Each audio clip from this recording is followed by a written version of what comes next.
Amma 7th anniversary Dhamaka offers. Shop 599, win 777 exclusive prizes. WhatsApp లో order చేయండి, gift పట్టండి. నమస్తే, వెల్కమ్ టు సుమన్ టీవీ. నేను మానస. భార్యాభర్తల వేధింపులు కామన్ పీపుల్ మధ్య కాదు, జడ్జ్, న్యాయమూర్తులు, న్యాయవాదుల మధ్య కూడా జరిగింది. రీసెంట్గా మనం చూస్తున్నాం, ఢిల్లీకి చెందినటువంటి ఒక న్యాయవాది భార్య వేధింపులు తాళలేక బాత్రూంలో ఆత్మహత్య చేసుకుని చనిపోయాడు. ఈ కేసు గురించి మనం డిస్కస్ చేద్దాం. మనతో పాటు ఉన్నారు హైకోర్టు అడ్వకేట్ నాగేశ్వరరావు పూజారి గారు. మాట్లాడదాం. లాయర్ గారు నమస్తే అండి. లాయర్ గారు, అసలు అంటే న్యాయం గురించి, చట్టం గురించి ఎంతో అవగాహన ఉన్నటువంటి ఢిల్లీకి చెందినటువంటి అమన్ కుమార్ శర్మ ఒక న్యాయవాది అయినా కూడా భార్య వేధింపులు తాళలేక మరణించడం ఏంటంటారు? ఈ కేసు మీరు కూడా చూసుంటారు, సో మీరేం చెప్తారు ఈ కేసు గురించి? ఇప్పుడు ప్రధానంగా ఏంటంటే భారతదేశం ఎదుర్కొంటున్న అతిపెద్ద సమస్యలలో ఈ మ్యారేజ్ ఇష్యూ ఒకటండి. ఇది ఎవరు గుర్తించడం లేదు, దీనిపైన ఎవరు మాట్లాడడం లేదు. ఇది ప్రతి ఇంట్లో ప్రతిరోజు ఎక్కడో దగ్గర ఏదో సందర్భంలో జరుగుతున్న సంఘటనే.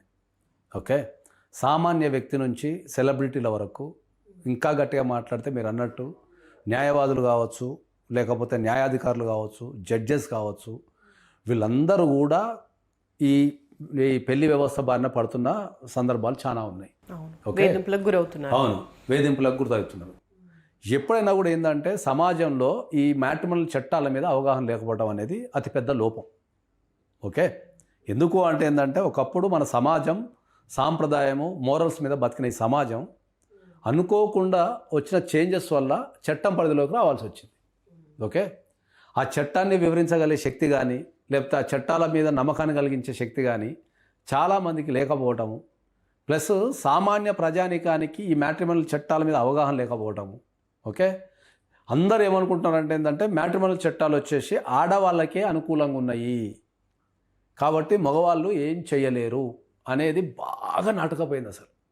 ఓకే, ఇది చాలా విపరీతంగా నాటకపోయింది. ఇది ఏమని, చట్టాలన్నీ ఆడవాళ్ళకే ఉన్నాయి కాబట్టి మగవాళ్ళు ఏం చేయలేరు అనేది బలంగా నాటకపోయింది.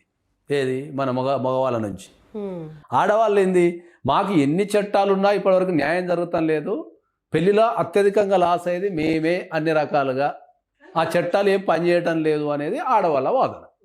ఓకే, అంటే సమాజంలో రెండు రకాలు ఉన్నాయి. ఆడవాళ్ళు వచ్చేమో ఇది చెప్తారు, మగవాళ్ళు వచ్చేమో అది చెప్తారు.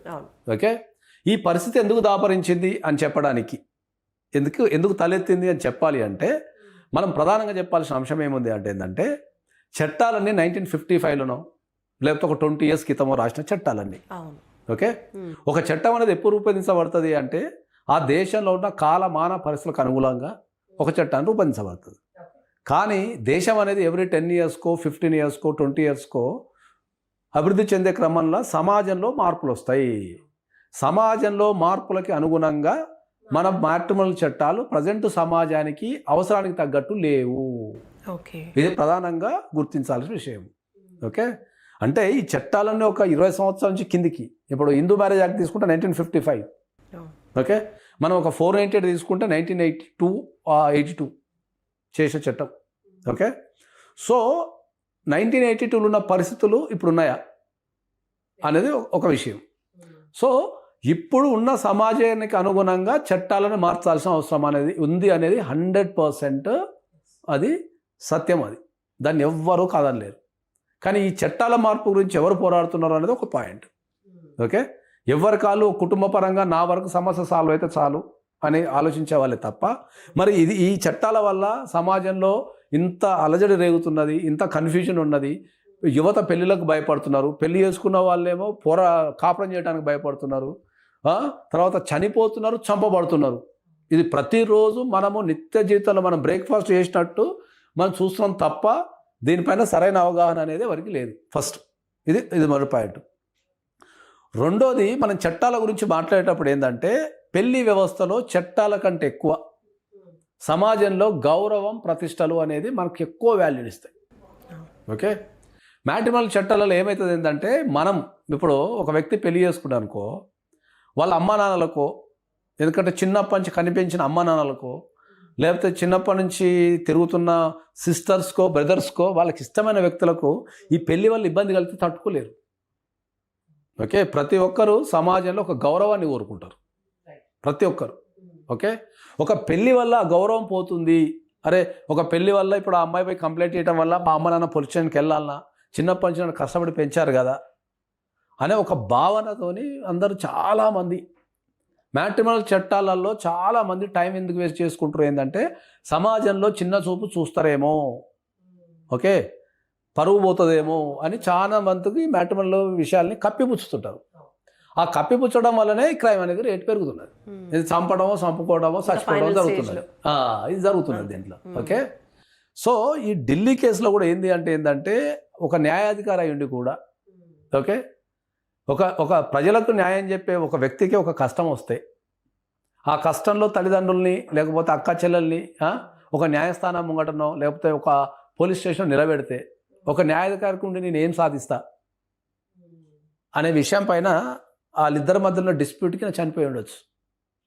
వాస్తవం మనకు తెలియదు కాబట్టి మనం ఓన్లీ జనరల్ అనలైజ్ చేయగలుగుతున్నాం. ఇక్కడ వైఫ్ కూడా న్యాయవాదే, ఆమె కూడా జడ్జి అని నేను. సో వీళ్ళిద్దరూ పంచాయతీ పెట్టుకోవడం వల్ల ఏమవుతుంది అంటే ఏంటంటే దీనివల్ల నా తల్లిదండ్రులు ఏమైనా సఫర్ అవుతారేమో, ఓకే నేనంటే ఎదుర్కోగలుగుతా కానీ నన్ను కనిపించిన మనం చాలామందిని మనం ఇంట్లో తల్లినో తండ్రినో విపరీతంగా ప్రేమిస్తాం. ప్రేమించి మనల్ని అభివృద్ధిలో తెచ్చి మన కోసం ఎన్నో త్యాగాలు చేసిన తర్వాత మన వల్ల ఇబ్బంది పడితే మనం భరించలేము. ఆ భరించలేని స్థితి నుంచే మనకి ఏదో ఒకటి జరుగుతుంది. ఓకే, ఈ కేసులో నేను విన్నంత వరకు ఏంటంటే తల్లిదండ్రులకు నా వల్ల ఏమైనా ఇబ్బంది కలుగుతుందేమో అనే ఉద్దేశంతో దాన్ని బ్యాలెన్సింగ్ చేయలేక, ఎవరితో చెప్పుకోలేక, ఎక్కడికి పోయినా సరైన సపోర్ట్ దొరకక ఆయన చనిపోయి ఉండొచ్చు అని నేను అనుకుంటున్నాను. ఓకే, ఒక న్యాయవాదికే ఇట్లాంటి న్యాయమూర్తికి ఇలాంటి పరిస్థితి అంటే కామన్ పరిస్థితి ఏంటి, కామన్ పరిస్థితి ఏంటి అని అందుకే కదా ఇప్పుడు మన క్రైమర్ రేట్ ఎందుకు పెరుగుతుంది, దాన్ని హ్యాండిల్ చేయలేకనే పెరుగుతుంది.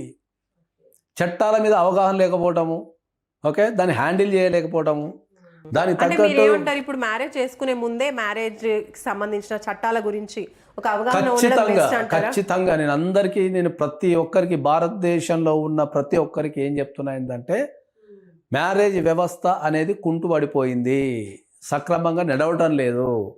కాబట్టి ఎప్పుడైనా నీ మ్యారేజ్ జీవితం అనేది సక్రమంగా ఉండాలి అంటే ఫస్ట్ నువ్వు చట్టాల మీద అవగాహన తెచ్చుకో. అవగాహన తెచ్చుకున్న తర్వాత దాని రిస్క్ ఎంత ఉంది అనేది నీకు అర్థమవుతుంది. దాన్ని బట్టి మీరు పెళ్లి చేసుకోండి అని చెప్తాను నేను. ఓకే, వీటన్నిటికి భయపడి అసలు పెళ్లి చేసుకోవాలంటేనే ముందడుగు వేయట్లేదు యూత్ చాలా మంది. మనం చూస్తాం ఎన్ని చెప్పినా కూడా అల్టిమేట్గా పెళ్లి అనేది జరుగుతుంది. ఓకే, ఫస్ట్ పెళ్లి చేసుకొని బలవంతంగా పెళ్లి చేసుకుంటూ చాలా మంది ఉన్నారు. కుటుంబానికి భయపడో, సమాజానికి భయపడో చాలా మంది ఉన్నారు. ఫైనల్లీ ఓకే రకరకాల సమస్యల వల్ల చేసుకోను అంటూనే చేసుకొని ఇబ్బందులు పడడం చాలా మంది ఉన్నారు. సో దానికంటే నువ్వు దానిపైన చట్టాల మీద అవగాహన పెంచుకొని కనుక చేసుకున్నావు అనుకో దాని మించింది ఏముండదు. నీకు ఎప్పుడైనా కూడా ఒక వ్యక్తి ఎప్పుడు కన్ఫ్యూజ్ అవుతాడు, ఏం తెలియదు. నీకు చట్టాల మీద అన్ని తెలిస్తే నువ్వు ఎందుకు కన్ఫ్యూజ్ అవుతావు? నీకు క్లారిటీ ఉంటుంది కదా, ఓహో ఈ చట్టాల మీద నాకు అవగాహన ఉంది, నేను పెళ్లి చేసుకుంటే నాకు ఈ లాభాలు ఉన్నాయి, ఈ నష్టాలు ఉన్నాయి, చట్టపరంగా ఇట్లా చేసుకోవచ్చు అని నీకు అర్థమైంది అనుకో, నీకు మరింత క్లారిటీగా ముందుకు వెళ్ళిపోతావు. దాన్ని చెప్పేవాళ్ళు లేరు. పెళ్ళిళ్ళల్లో చట్టాల పాత్ర ఎంత ఉంది అని చెప్పేవాళ్ళు లేరు. ఓకే, ఒకప్పుడు వివాహం అంటే ఒకప్పుడు అదే చెప్తున్నా, ఒకప్పుడు వివాహం అంటే ఏంది, బాజా భజంత్రీలు, ఓకే బట్టలు, బంగారము, ఫుడ్, పెద్దలు, పురోహితుడు, ఇవన్నీ ముఖ్యమైనవి. ఇప్పుడు వీటన్నిటికంటే ముందు ఇంకోటి యాడ్ అవుతుంది, ఏంది చట్టాలు. సో చట్టాల మీద అవగాహన లేకుండా కనుక మీరు పెళ్ళిళ్ళు చేసుకుంటే చట్టం అనేది ఇప్పుడున్న పెళ్ళిళ్ళలో అది తీసి పడేయలేని ఒక అవసరం, అవగాహన. అది రపక్కన పోయి పెళ్లి చేసుకొని జపక్కన ఇరికిన తర్వాత అయ్యో నాకేం తెలియదు అంటే కాదు, ముందు తెలుసుకో తర్వాత పెళ్లి చేసుకో. Right, thank you sir, thank you.